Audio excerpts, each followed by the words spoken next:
Dossier A31 bis, un dossier bien connu en Lorraine dans le sillon lorrain. Les enjeux de cette soirée, c'est d'ouvrir une concertation qui va durer 4 mois sur un projet qui a été d'abord confirmé par le gouvernement en février 2016, confirmé par la commission Duron qui a listé les priorités d'aménagement du territoire national et fait figurer le projet A31 bis en tête de liste parmi les projets les plus importants.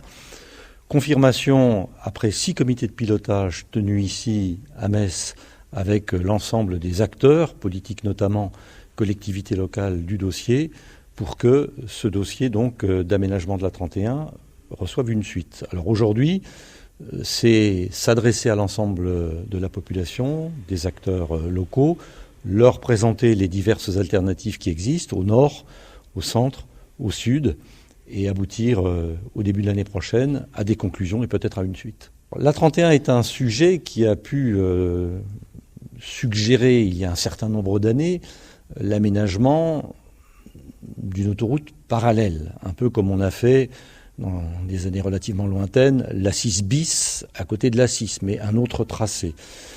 Ce projet qui fut baptisé A32 a été abandonné comme trop ambitieux probablement et comme causant probablement là aussi trop de nuisances à l'environnement. Et on a aujourd'hui un projet qui est plus modeste, plus conforme au développement durable, d'aménagement in situ d'un parcours pour l'essentiel avec des variantes possibles qui, elles, requièrent des tracés nouveaux. C'est le cas du tracé nord où une concession sera nécessaire et ça peut éventuellement être le cas sur le sud, à hauteur de Nancy, si c'est cette option-là qui est choisie. Mais si on regarde le kilométrage, c'est un aménagement in situ qui, pour l'essentiel de l'axe nord-sud, est retenu.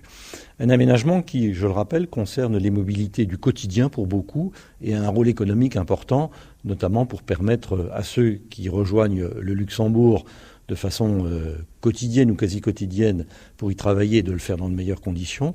Et puis sans oublier le sud aussi, à ce que les mobilités au sein d'une agglomération puissent se faire de façon plus aisée. Alors le travail du garant, c'est pas le mien, c'est le travail de Jean-Michel Stiévenard qui a été nommé par la Commission nationale du débat public et qui va veiller, il va l'expliquer tout à l'heure à l'ensemble du public présent, qui va veiller à ce que cette concertation, cet échange se passe dans les conditions les plus fouillées possibles, les plus diverses.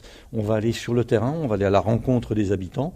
On ouvre évidemment un site internet pour recueillir les avis qui peuvent s'exprimer et on est à l'écoute de l'ensemble des partenaires pour faire en sorte que cette concertation aille vraiment au plus près des usagers, des habitants, des futurs riverains. Vous savez, en comité de pilotage, il y en a eu 6. Nous sommes partis, s'agissant du tracé nord, de 10 options.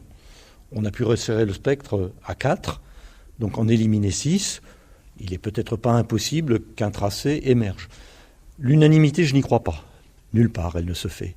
Mais peut-être qu'une majorité pourra distinguer le tracé qui sera le moins nuisant possible et qui apportera, au nom de l'intérêt général, un service de mobilité plus efficace que celui d'aujourd'hui.